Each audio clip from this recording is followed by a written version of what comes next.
성도 여러분, 안녕하십니까? 사경의 둘째 날 참석해 주신 여러분들을 환영합니다. 이제 우리 다 같이 묵상 기도하심으로 예배를 시작하겠습니다.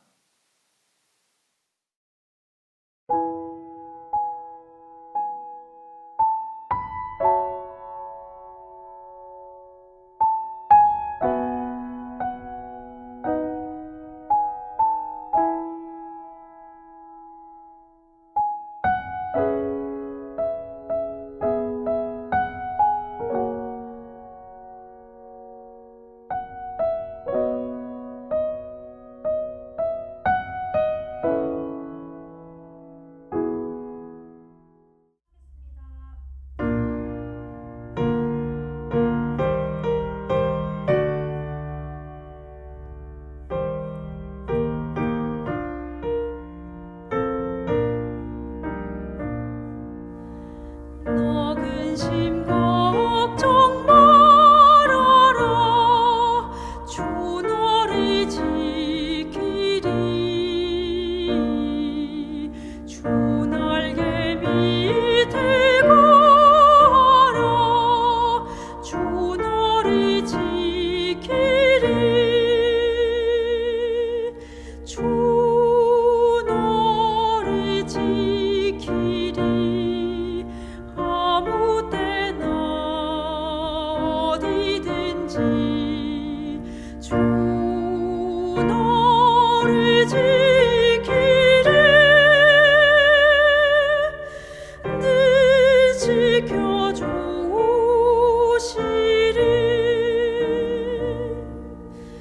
어려워 낙심될 때에 주 너를 지키리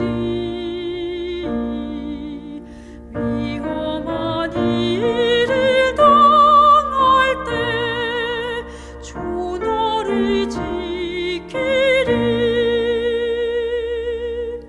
주 너를 지키리 아무 때나 어디든지 주 너를 지키리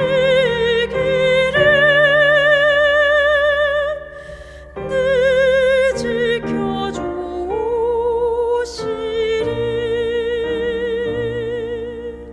낯을 건 미리 하시니 주 너를 지키리 구하는 것을 주시며 주 너를 지키리 주 너를 지키리 아무 때나 어디든지 주 너를 지키리 늘 지켜주시리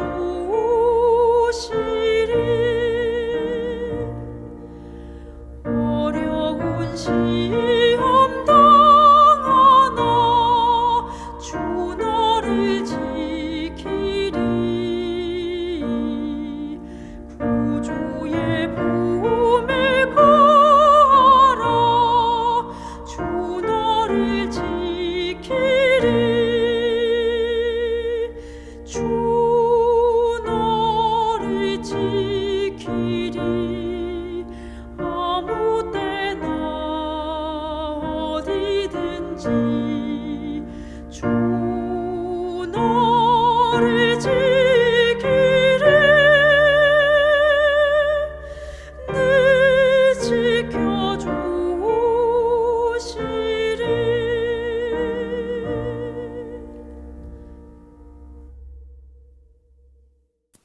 하늘에 계신 감사하신 아버지 하나님, 저희를 창조하시고 구속하시고 지금까지 보호하시고 인도해 주신 주님의 은혜에 감사합니다. 아직도 코비드 전염병이 창궐하고 있어 비록 주님의 성전에 다 같이 모여 대면 예배를 드리지는 못할지라도 무소부재하신 하나님께 인터넷을 통하여 각자 있는 처소에서 예배드릴 수 있게 해주시니 감사합니다. 그러나 저희 중에는 여러 가지 병으로 고생하는 주님의 자녀들이 있사오니 그들의 병상을 방문해 주시고 주님께서만이 줄 수 있는 위로와 치유를 베풀어 주시옵소서. 열악한 환경과 생명의 위험까지 무릅쓰고 주님의 복음을 전하고 있는 선교사들과 함께하여 주셔서 그들을 위험 중에서 보호해 주시고 그들을 통하여 복음이 널리 전파될 수 있게 도와주시옵소서. 그들의 모범을 본받아 저희들도 그들을 기도로 자금으로 돕는 것을 잊지 않도록 해주시옵소서. 저희 교회에 아직도 다 맞추지 못하고 추진하고 있는 건축 사업에도 같이 하여 주셔서 모든 일이 하루속히 다 맞춰질 수 있도록 도와주시옵소서. 이번 주에는 오랫동안 계획되어 왔던 소그룹을 위한 사경회로 모이겠사오니 이 특별한 집회에 축복하여 주셔서 저희 모든 성도들이 모두 소그룹을 통하여 있는 곳에서 복음을 전하는 작은 선교사들이 다 될 수 있도록 도와주시옵소서. 그래야 저희 교회의 큰 부흥과 발전이 있도록 인도하여 주시옵소서. 이제는 세우신 주님의 종 현대원 목사께 성령의 능력을 더하셔서 저희 모두에게 꼭 필요한 말씀을 대언하도록 해주시고 우리 모두 듣고 깨닫고 실천하는 성도들이 다 되게 해 주시옵기를 저희를 구원해 주신 예수 그리스도의 이름으로 간절히 기도합니다. 아멘.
사경의 두 번째 날입니다. 만나서 반갑습니다. 로마인다 교우님들, 오늘 사경을 통하여 하나님의 풍성한 소그룹의 은혜를 누리길 바랍니다. 총 주제 생명력 있는 소그룹을 세우라 라는 제목으로 오늘 둘째 날 소그룹의 두 날개 예배 말씀을 좀 살펴보겠습니다. 먼저 영상을 하나 보겠습니다.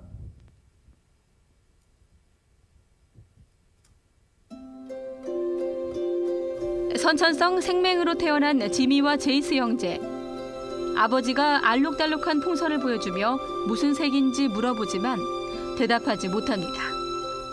하지만 곧이어 엔크로마의 생명 교정 안경을 쓴 형제는 갑자기 울음을 터뜨리며 말을 잇지 못합니다. 어떤 색깔이 보이냐는 어머니의 거듭된 물음에도 형제는 대답 못하고 서로 꼭 껴안습니다.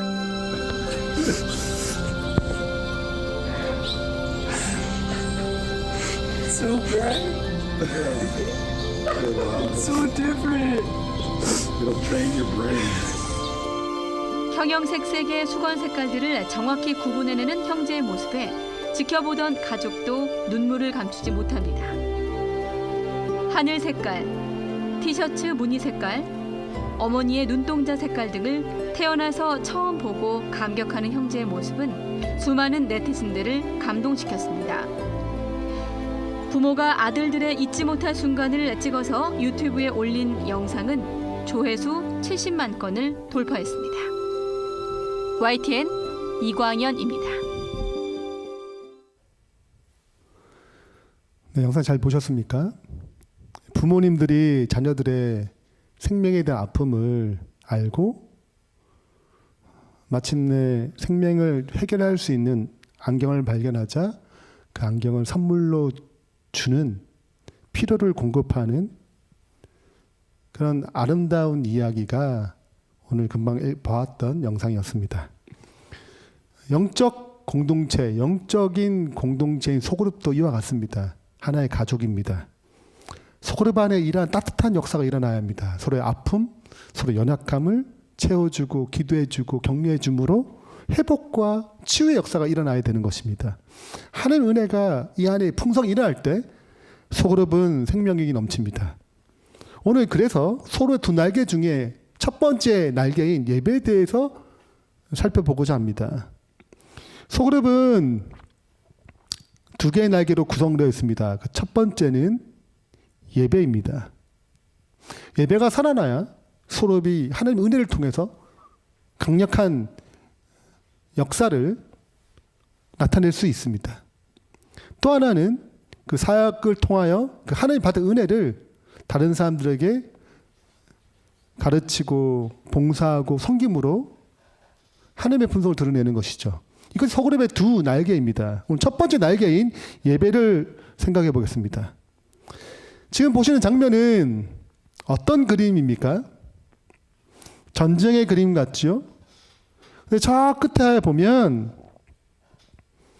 모세가 손을 들고 기도하는 장면입니다. 좌우에 훌과 아론이 있는 것이죠. 그래서 모세가 산 꼭대기 위에서 전쟁을 바라보면서 기도하는 장면과 또 현장에서 싸움을 하는 여호수아의 장면이 보입니다.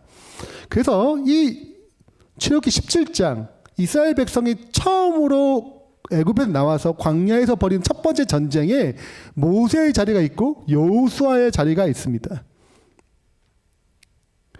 여호수아가 모세의 말대로 행하여 아말렉과 싸우고 모세와 아론과 훌은 산 꼭대기 올라가서 모세가 손을 들면 이스라엘이 이기고 손을 내리면 아말렉이 이기더니, 이 전쟁의 현장에서 특별한 경우는 이 전쟁의 승패는 여호수아가 열심히 다해서 최선을 다하여 싸워야 하지만 이 전쟁의 승패의 핵심은 여호수아의 자리에 있지 아니하고 모세의 자리에 있음을 알 수 있습니다.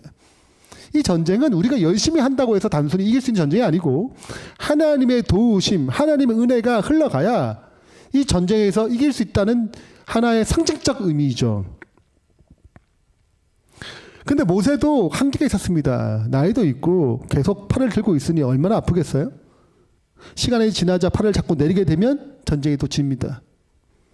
이때 아론과 훌이 모세를 앉혀놓고 양팔을 들어서 전쟁이 이길 때까지 손을 듭니다. 모세의 팔이 피곤함에 그들이 돌을 가져다가 모세 아래에 놓아 그가 그 위에 앉게 하고 아론과 훌이 한 사람은 이쪽에서 한 사람은 저쪽에서 모세의 손을 붙들러 올렸더니 그 손이 해가 지도록 내려오지 아니한지라 여호수아가 칼날로 아말렉과 그 백성을 쳐서 무찌르니라. 전쟁의 승패는 모세의 자리, 하나님의 능력을 붙잡는 그 손길에 의해서 전쟁이 이겼습니다. 영적인 싸움도 그렇고 소그룹의 삶에서도 동일합니다. 소그룹의 예배의 자리, 모세의 자리가 회복되어야 소그룹이 할 수 있던 여러 가지 사역들에서 성공할 수 있는 것이죠. 시대의 소망에 보면 이 예배와 또 사역에 대한 관점을 이렇게 기록하고 있습니다. 활동이 증가하고 하나님을 위하여 어떤 일을 하는데 사람이 성공하게 될 때에 인간의 계획과 방법에 의뢰할 위험이 있다. 기도를 더 적게 하고 믿음이 퇴보하는 경향이 생긴다. 성공하는데, 사업은 성공하는데 활동이 증가가 되는데 사역은 열매 맺어 가는데 기도가 적게 되고 믿음이 퇴보되는 경향이 있다는 것이죠. 제자들처럼 우리에게도 하나님을 의뢰하기를 잊어버리고 우리의 활동을 구주로 삼으려는 애쓸 위험이 있다. 우리는 항상 예수님을 바라보아야 하며 일에 성취하는 것은 그분의 능력임을 깨달아야 한다. 우리는 활동을 열심히 해야 됩니다. 활동의 증거가 필요하죠. 성공도 굉장히 가치 있는 복입니다. 그러나 이 모든 성공의 뒤에 핵심은 우리의 활동의 증가, 또 우리의 재능, 우리의 능력, 우리의 생각, 힘을 뛰어넘어서 예수님을 통해서 이루어진다고 얘기하는 것입니다. 모세의 자리가 승패의 핵심이라는 것이죠. 우리는 잃어버린 자를 위하여 열심히 활동하는 동시에 묵상과 기도와 하나님의 말씀을 연구하는 시간을 내지 않으면 안 된다. 많은 기도를 함으로써 성취되고 그리스도의 공로에 의하여 성결함을 받은 사람만이 결국에는 선을 위해 효력이 있다는 것이 판명될 것이다. 우리 열심히 사역을 하는데 그 사역이 진정한 성공이란 것은, 진정한 가치 있는 것은 그리스도의 공로에 의해서 그분을 끊임없이 의지함으로 말미암아 성결함을 얻은 사람만이 참된 선을 낼 수 있다고 얘기하는 것입니다. 자, 그렇다면 예배가 정말 중요한데 소그룹의 예배는 어떤 차이가 있고 어떤 장점이 있을까요? 우리는 대예배를 드립니다. 안식일날 예배를 드릴 때 많은 사람들이 참여하죠. 거기는 잘 준비된 설교가 있고 잘 준비된 찬양이 있습니다. 그 많은 사람들이 모였기 때문에 규모의 크기도 있어요. 거기도 주는 감동이 있습니다. 은혜가 있습니다.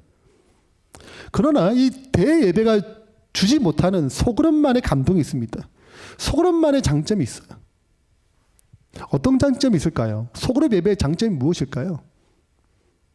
이것은 설교 시간에 저요 하고 손들고 무슨 질문을 할 수 없잖아요. 그냥 일방적 선포입니다. 설교는.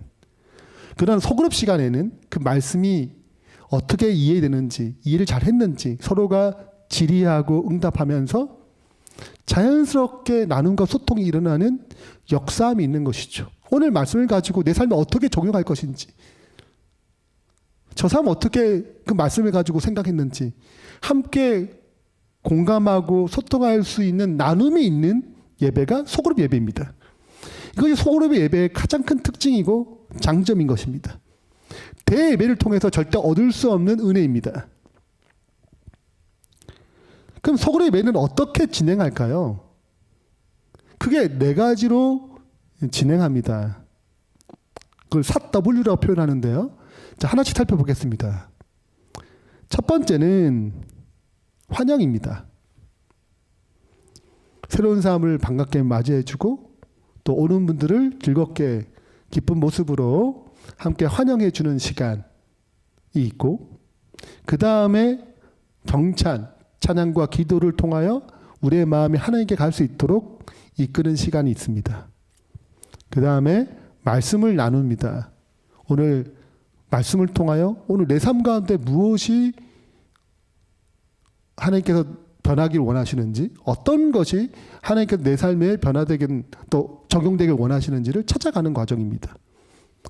그리고 우리가 해야 할, 이 소그룹에서 해야 할 사역들을 나누는 것입니다. 이렇게 4개의 파트로 구성되어 있습니다. 하나씩 좀 살펴보겠습니다. 제일 첫 번째 환영입니다. 자, 한 가지 예를 들겠습니다. 저희 교회에서 하는 환영을 좀 설명드리겠습니다. 금요일 날 저희는 주로 모입니다. 금요일 날 모이는 이유는 다른 평일 날보다 구도자를 접촉하고 구도자를 초대하는데 훨씬 더 효과적인 날이기 때문에 그렇습니다. 토요일 날 쉬고 일요일 날 쉬기 때문에 다른 평일 날에는 구도자를 초대하는데 부담이 좀 됩니다. 본인도 부담이 되지만 구도자도 다음 날 일을 해야 되기 때문에 부담이 되는 것이죠. 그래서 저희 교회는 금요일 예배를 대예배를 모이지 않고 다 가정별로 소그룹으로 예배를 드립니다. 금요일 날에 장점이 있는 것이죠. 그러나 꼭 금요일이 아닙니다. 다른 그 구성원들이 다른 날 더 좋다면 안식일 날 오후, 저녁, 일요일도 되고 뭐 화요일, 수요일도 가능합니다. 가장 적합한 시간에 효과적인 시간에 모여서 환영의 시간을 갖는 것입니다. 저희 열린교회는 저녁 5시 반부터 6시까지의 도착 시간을 하고 식사를 준비합니다. 저희는 식사를 되게 중요하게 생각하는데요. 초대교회도 식사를 통해서 영적 교제와 친밀감을 나누었듯이 저희도 식사, 식구, 우리 영적인 가족이기 때문에 식구처럼 같이 밥을 먹는 시간이 필요한 것이죠. 함께 다 같이 식사를 하고 그 다음에 레크레이션을 합니다. 식사는 파트락을 합니다. 한 집에서 준비하는 게 아니라 각자 적당한 음식을 준비해 가지고 함께 나누어 먹는 것이죠. 이렇게 함께 식사를 하고 레크레이션 합니다. 우리가 사람이 적으면 레크레이션 필요하지 않지만 어린아이부터 또 장년까지 다양한 계층이 함께 모이기 때문에 함께 어울리고 짧은 시간에 친밀하게 관계를 맺을 만한 그런 시간이 레크레이션 시간입니다. 그래서 작은 게임을 통해서 함께 웃고 함께 즐거워하는 또 모든 세대를 초월해서 함께 즐길 수 있는 시간입니다. 두 번째입니다. 두 번째는 경찬, 찬양과 기도의 시간입니다. 우리의 마음을 하나님께 온전히 화답되도록 우리 마음을 주님께 모을 수 있도록 성령께서 이 시간에 임재할 수 있도록 우리 마음을 여는 시간이죠. 약 15분 정도 우리가 예상합니다. 그래서 모여서 함께 찬양하고 또 특별한 날에는 이 시간을 통하여 기도를 합니다. 작년에 우리가 한산 중학생들의 입시를 위해서 모여서 축복 기도해주고 격려하는 시간을 가졌습니다. 세 번째입니다. 이제 가장 중요한 말씀 나눔의 시간입니다. 시간은 대충 한 45분 정도 소요됩니다. 저희가 이 말씀 나눔할 때 우리 12명이라면 12명 다 같이 나누지 않고 8명 다 나누지 않고 3명에서 5명 정도 다 나눕니다. 그래서 방에 들어가서 말씀 나눔을 하도록 해요. 왜냐하면 말씀 나눔은 굉장히 중요한 시간인데 보다 자신의 이야기를 깊이 이야기할수록 더 많은 은혜가 넘칩니다. 그렇기 때문에 적은 무리를 통해서 깊은 나눔, 깊은 대화, 또 깊은 사귐이 일어날 수 있도록 3명에서 5명 정도 반을 나누어서 진행합니다. 사용하는 교재는 저희는 우리 한국재림교회에 처음 나온 말씀 묵상 월간지가 있습니다. 러빙타임이라고. 이 러빙타임 월간지를 통해서 말씀 나눔을 하는데요. 여기 보면 매일의 말씀 묵상이 있을 뿐만 아니라 매주 한 번씩 소그룹 나눔지가 있습니다. 여기서 이 말씀 본문을 가지고 말씀 묵상을 나눕니다. 여기에 가장 중요한 특징은 해석 중심적인 나눔이 아니고 적용 중심적 나눔이라는 것입니다. 우리가 해석 중심적 나눔을 너무 많이 하게 되면은 다툼이 날 수 있습니다. 저 사람과 나의 생각이 달라서 성경을 바라보는 입장이 달라서 다툼이 날 수 있어요. 이런 뜻이 아니냐, 저런 뜻이 아니냐, 이런 뜻이 아니냐. 그래서 우리 교회는, 교단은 일반적으로 해석 중심적인 나눔이 많이 발달되어 있습니다. 이걸 어떻게 해석해야 돼요? 이게 무슨 뜻이에요? 이게 더 많은 관심이 있어요. 물론 그렇게 해석을 바르게 하는 것도 중요하지만 삶을 변화시키는 것이 훨씬 더 중요하기 때문에 저희는 적용 중심적 나눔을 추구합니다. 예를 들자면 요한복음 3장 16절 잘 아시는 성경절이죠. 하나님이 세상을 이처럼 사랑하사 독생자를 주셨으니 이는 저를 믿는 자마다 멸망치 않고 영생을 얻게 하려 하심이라. 자, 이 말씀을 가지고 적용을 한다면 이런 질문을 할 수 있겠죠. 오늘 요한복음 3장 16절을 통해서 하나님 우리를 얼마나 사랑하시는지, 그리고 어떻게 우리를 영생을 주기 위해서 예수님을 보내셨는지에 대한 기록이 나와 있습니다. 여러분은 어떤 계기로 이 사랑을 깨닫고 예수를 믿게 되었는지요. 그런 경험들을 나눠주시면 좋겠습니다. 그리고 자신의 경험을 나눌 수 있도록 얘기를 나누는 것이죠. 이런 나눔이 적용 중심적 나눔이라는 것입니다. 마지막 파트가 사역입니다. 이 사역은 소그룹의 생명력과 같은 것인데요. 말씀 나눈 다음에 이 예배가 잘 이루어진 다음에 이 예배가 마침내 사역으로 흘러가야 됩니다. 이 사랑을, 이 은혜를 어떻게 전도할 것인가, 어떻게 다른 사람에게 영향력을 줄 것인가. 그래서 약 많게는 25분, 짧게는 15분 정도 이 사역을 나눕니다. 이 사역에 대한 나눔에 대해서는 우리 세 번째 강의를 통해서 설명드리겠습니다. 그래서 각 소그룹별로 이 나눔을 가진 다음에 소그룹 예배가 마쳐집니다. 제가 어쩌다 어른이라는 프로그램을 본 적이 있습니다. 이 프로그램은 유명한 강사들 모셔가지고 강의를 한 내용입니다. 그 내용 중에 수능을 앞두고 강성태 씨를 초청했습니다. 강성태 씨는 공부법을 강의하고 공식 공부법 사이트를 운영하는 사람이에요. 근데 이제 어떻게 하면 공부를 잘할 수 있는가, 공부의 신들은 어떻게 공부하는가를 쭉 설명하다가 공신들이 쓰는 일반적인 방법이 뭔가, 가장 흔한 방법, 가장 보편적인 방법이 무엇인가를 설명합니다. 공신들이 가장 일반적으로 쓰는 공부법 뭘 것 같아요? 제가 궁금했습니다. 그들은 어떤 방법을 쓰지? 한 예를 듭니다. 강성태은 잘생겼다. 강성태은 잘생겼다. 이게 말이 맞아요, 틀려요? 틀리죠. 은이 아닙니다. 뭐가 들어가야 되나요? 는이 들어가죠. 강성태는 잘생겼다. 이게 문법적으로 하면 태 밑에 자음이 있으면 은이 맞아요. 근데 자음이 없으면 그냥 모음으로 끝나면 는이 붙습니다. 이건 문법적인 내용이죠. 근데 우리 이런 문법을 안 배워도 그냥 느낌이 알아요. 문법 공부하지 않아도 강성태은 잘생겼다. 이상한 말이 이상하잖아요. 그죠? 이상하잖아요. 그러니까 문법 공부를 하지 않아도 왜 어색한 이유가 뭐냐 이거예요. 왜 이상하지? 태보다는 은보다는 는이 들어간 것이 낫지 않을까? 왜 이렇게 생각하게 되냐고요. 문법을 배우지 않아도. 이유가 뭘까요? 강성태 씨는 이렇게 얘기합니다. 무수히 접했기 때문입니다. 너무 많이 접해가지고 그냥 아는 거예요. 자연스럽게 이상하다는 거. 특별히 문법 공부를 하지 않아도 너무 많은 것을 듣고 우리가 부딪혔기 때문에 그냥 이상하다는 거예요. 그냥 뭔가 잘못됐어. 이렇게 생각하는 것입니다. 여러분, 영적인 사물도 동일합니다. 우리가 어떻게 거룩한 경험을 하는가, 어떻게 거룩히 흘러가는가, 영적에서 이거 좀 뭔가 아니다고 생각하는 것이 어떻게 그냥 아는가, 그것은 거룩한 사물을 많이 접하면 접할수록 그것이 일어나는 것입니다. 말씀과 기도를 통해 하나님의 은혜를 접하면 접할수록, 삶이 변하면 변화될수록, 그분이 닮아갈수록 자연스럽게 아닌 것, 어두운 것, 바르지 않은 것, 하나님 뜻이 아닌 것, 진리가 아닌 것을 자연스럽게 뭔가 아니라고 생각이 되는 것입니다. 거룩은 그리스도를 끊임없이 접했기 때문에 나타나는 것입니다. 은혜는 그리스도 은혜를 끊임없이 접했기 때문에 흘러나가는 것입니다.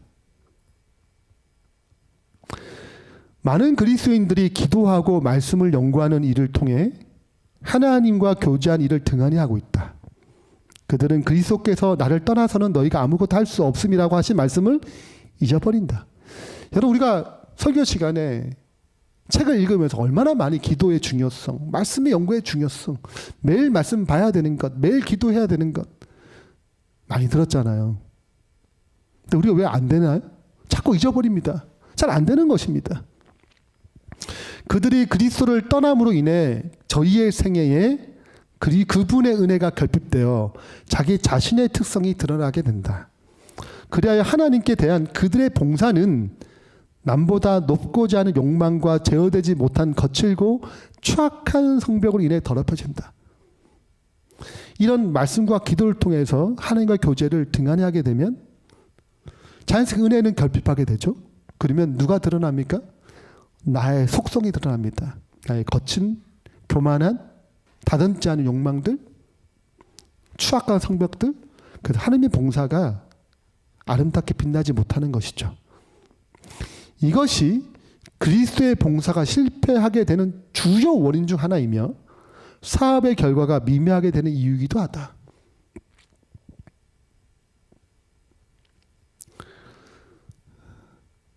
저희도 안식일 예배 드리고 금요일날 목장 예배, 소그룹 예배를 드려요. 근데 이것만 가지고는 오늘 말씀처럼 매일의 삶에 그리스도를 드러내는 데 한계가 있는 것입니다. 그래서 저희 교회에서 각 목장별로 지속적으로 말씀과 기도를 접할 수 있도록 은혜가 자연스럽게 접촉되어서 은혜의 결핍이 없도록 우리가 매일 아침 5시 반부터 밤 11시까지 가장 원하는 시간에 사람들을, 그 목장별로 사람들을 모아가지고 묵상 공동체를 만들었습니다. 아침 5시 반부터 30분 간격으로 원하는 사람들이 모여서 말씀 묵상을 나눠요. 처음에는 5개 정도로 시작했지만 이제는 매일 20개 정도 이상의 묵상팀이 각 목장을 중심으로, 각 소그룹 중심으로 진행하고 있습니다. 저희 교인의 80% 정도가 참석하고 있습니다. 이것이 왜 중요한 이유는 이렇게 해야지 우리의 봉사가, 우리의 섬김이 우리 자아를 드러내는 것이 아니라 그리스도를 드러내기 때문에 그렇습니다. 헨리 블랙카비의 영적 리더십이라는 책이 있습니다. 여기 보면 영적 리더십이란 뭔가? 영적 리더십은 사람들을 움직여서 하나님의 일을 하게 하는 것이다. 하나님의 일을 하도록, 하나님을 섬기도록, 하나님의 사역에 동참하도록 영적 리더십은 사람들을 이렇게 움직이게 하는 거예요. 근데 그렇게 움직여도 그 사역을 통해서 뭘 할 수 없냐면 하나님께 영광 돌릴 수 없을 수도 있습니다. 그렇기 때문에 영적 리더십의 가장 중요한 부분, 열쇠는 이렇게 얘기합니다. 영적 리더십의 열쇠는 다른 사람을 주님과의 관계에서 자라날 수 있도록 지속적으로 이끌어주는 것이다. 모세가 혼자 할 수 있어서 모세가 혼자 팔을 들고 열심히 기도를 했어요. 근데 지속하기 힘들었습니다. 우리가 왜 함께 해야 합니까? 왜 공동체를 만들어야 하나요? 혼자 힘들기 때문에 그렇습니다. 매일 말씀 보는 것 알아요. 기도 보는 거 압니다. 그렇지만 매일 혼자 하는 거 쉽지 않습니다. 모세가 혼자 손을 들도록 내버려 두지 않았어요. 아론과 훌이 한 팔씩 들고 함께 공동체를 이루어서 영적 승리를 이룰 수 있도록 협력했습니다. 오늘 소그룹에, 각 소그룹이 무엇인가 할 때 금요일 한번 모인다, 수요일 한번 모인다, 뭐 안식일 모인다, 한번 모이는 것으로 해결되지 않습니다. 매일 말씀과 기도를 할 수 있도록 그 소그룹이 애를 써야 합니다. 다른 사람들이 주님 관계에 자라날 수 있도록 도와야 합니다. 저희는 이런 방법으로 돕고 있습니다. 또 각 교회의 형편에 맞게 서로가 말씀 가운데 설 수 있도록, 기도 가운데 설 수 있도록 돕는 그런 공동체가 이루어지길 바랍니다. 매일 하늘의 은혜를 공급받아야 하며 매일 하늘 은혜를 공급받아야 하며 그렇지 않을 때 아무도 회심한 상태를 지속할 수 없다. 목사라도 장로라도 집사라도 아무리 많은 놀라운 사역을 한 사람이라도 말씀과 기도를 매일 하지 아니하면 거룩하고 회심하고 거듭난 마음을 유지할 수 없습니다. 우리가 여전히 죄악 가운데 살기 때문에 그렇습니다. 그러므로 소그룹 예배가 살아나고 그 소그룹 예배를 통하여 각자의 삶 가운데 예배가 살아남으로 그리스도의 형상을 잘 드러내는 주의 신실한 백성 되길 바랍니다. 결론을 맺겠습니다. 오늘 둘째 날 소그룹의 두 날개 예배에 대해서 살펴봤습니다. 아말렉과의 전쟁에서 승리의 핵심은 모세의 자리였습니다. 소그룹 안에서도 예배 회복이 가장 첫 번째입니다. 개인의 영적인 경건의 회복이 첫 번째입니다. 그것을 위해서 함께 기도하고 노력해야 합니다. 두 번째입니다.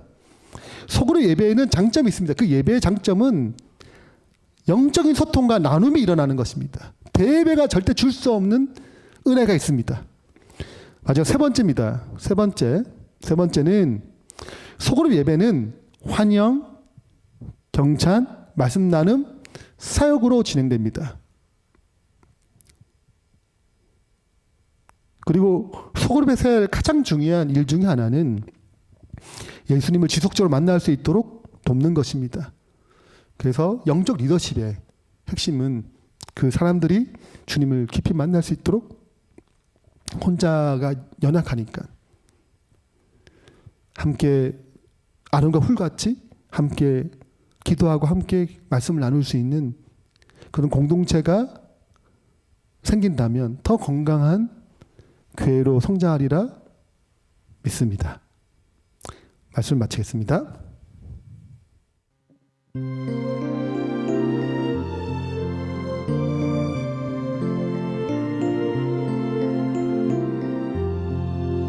주 믿는 형제들 나누는 사랑이 저 하늘 교제 같아서 늘 계속하도다. 주 보좌 앞에서 한 기도 올리고 그 넓은 사랑 안에서 한 몸이 되었네. 또 형제 사이에 고락을 나누며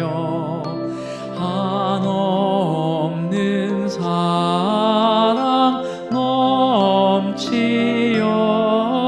눈물도 흘리네.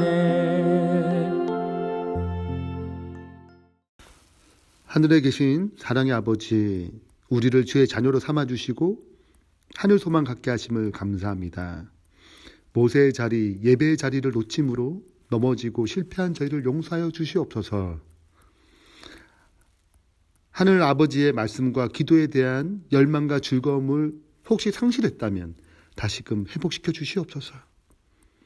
개인과 소그룹과 대그룹에서 모세의 자리, 예배의 자리를 온전히 세움으로 삶에 처한 모든 상황을 승리하는 은혜를 허락하여 주시옵소서.